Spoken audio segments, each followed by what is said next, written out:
What am I? Where am I? Who am I? And, well, who am I? Those are the stages of life that I feel that we go through. Of course, like in childhood, you learn what you are.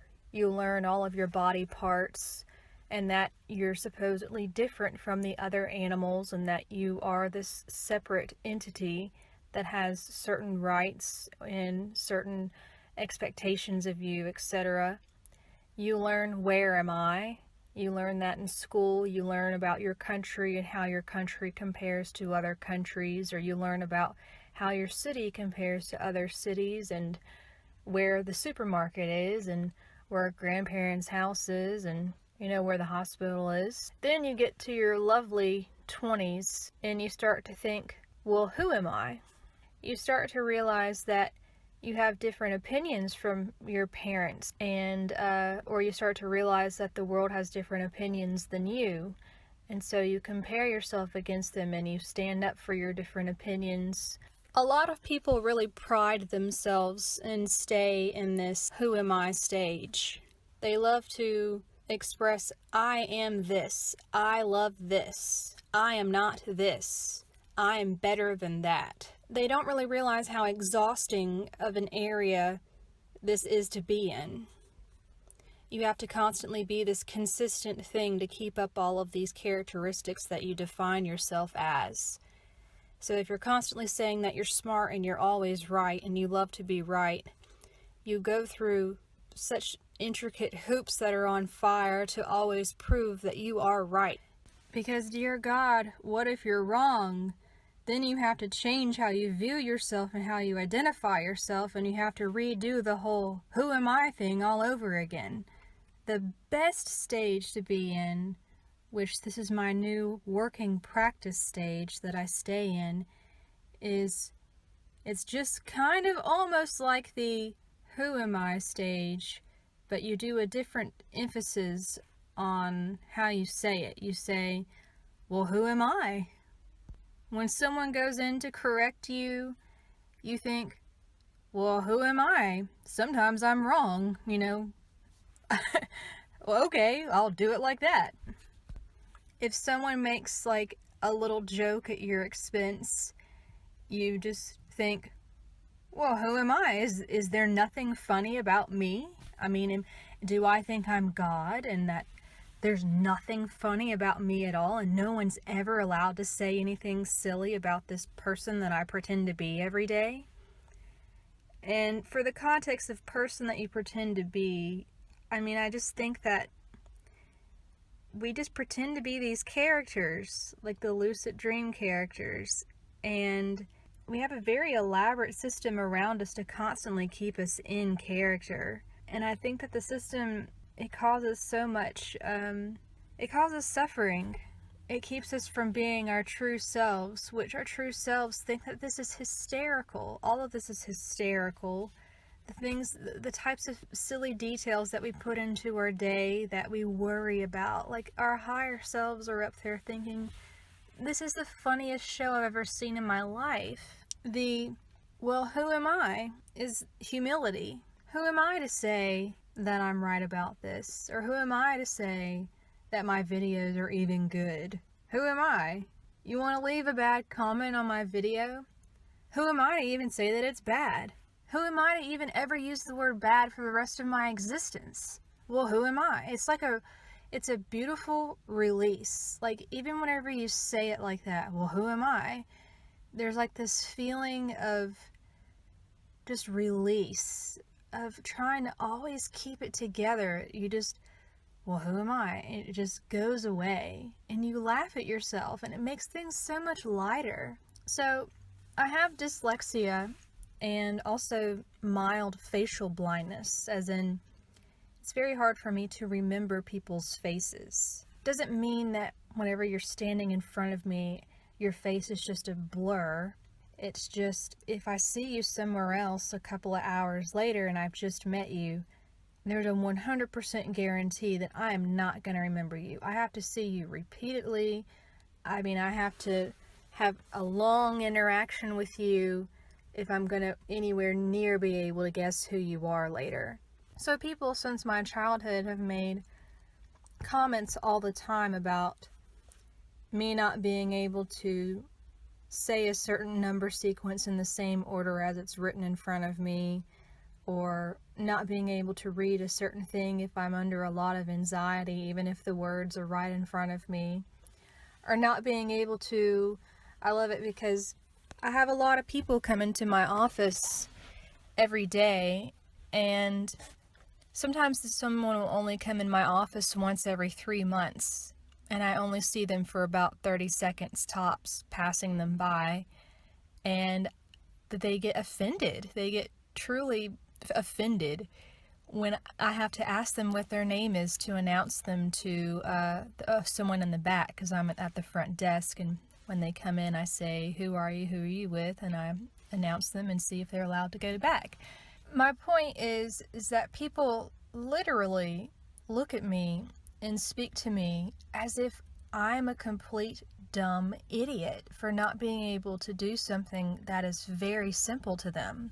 And I will have moments where it still hurts my feelings because I haven't healed every little part, every little wound that's been harmful towards me since I was younger. But the easiest thing to do is to do the, well, who am I kind of thing. What if I am dumb? Oh my God. Oh God. You know, you have to joke at it. You just have to be like, whoops, I'm an idiot. Whoops, I'm dumb. And it's a relief. Like, you're not trying to keep up this long, elaborate game of pretending like your mind works just like theirs. They have like this epic, awesome mind that just reads trivial numbers in a certain sequence in the correct order every time. They're so gifted. Or they remember every single face and name they've ever seen in their life. How handy. These people are so handy. And I, lowly me, oh my, I'm just so dumb. My brain can just not work as great as these other people.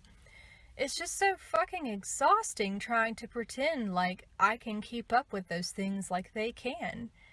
It's just a lot more humorous to be like, shit, I'm just so dumb, oh God. My brain just can't work like yours.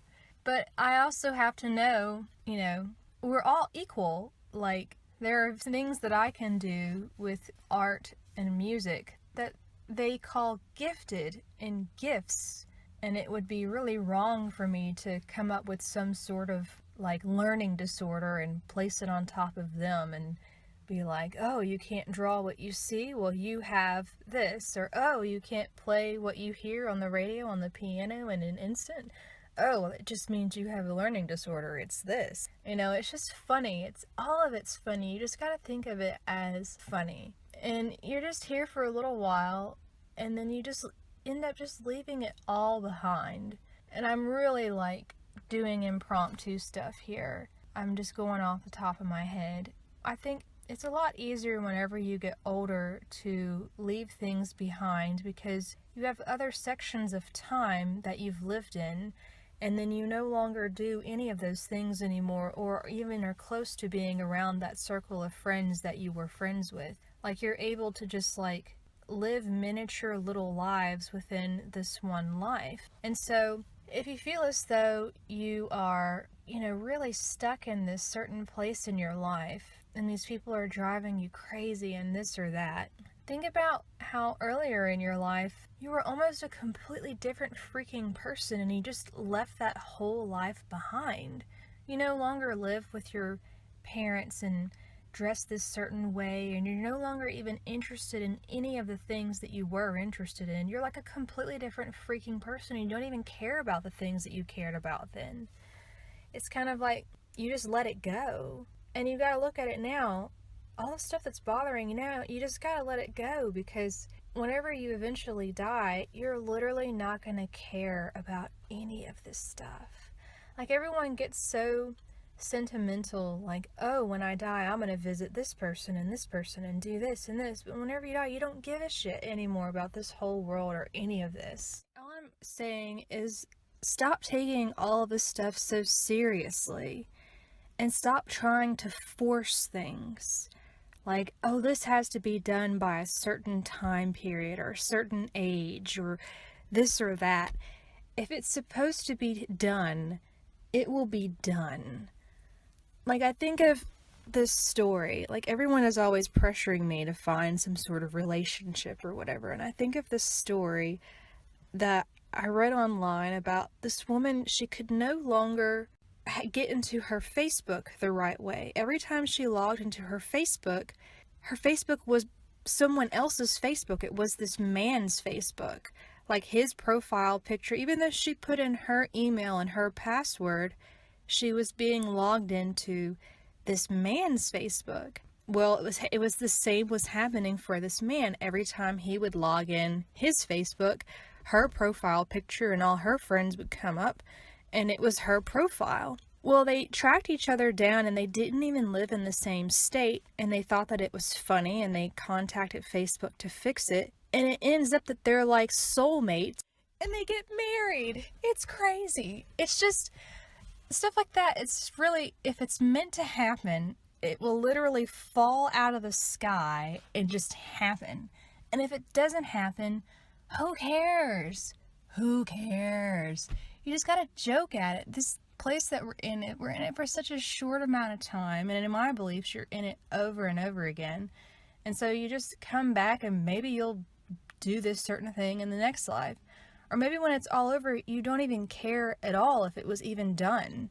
Like, it wasn't even a big deal, and that we make it a big deal. And then maybe that's part of the test, is that society makes this certain thing to be a big deal, and how do you deal with it when it doesn't happen for you?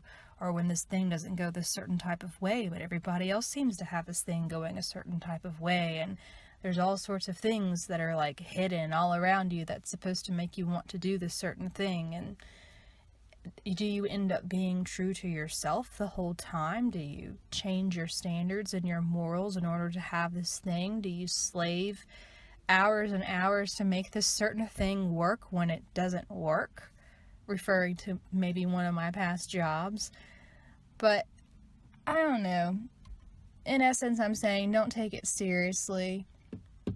And of course, it's like a message to myself later on when I fall for some sort of plot that goes on throughout the day, and it gets me to where I'm not very, well, who am I feeling anymore.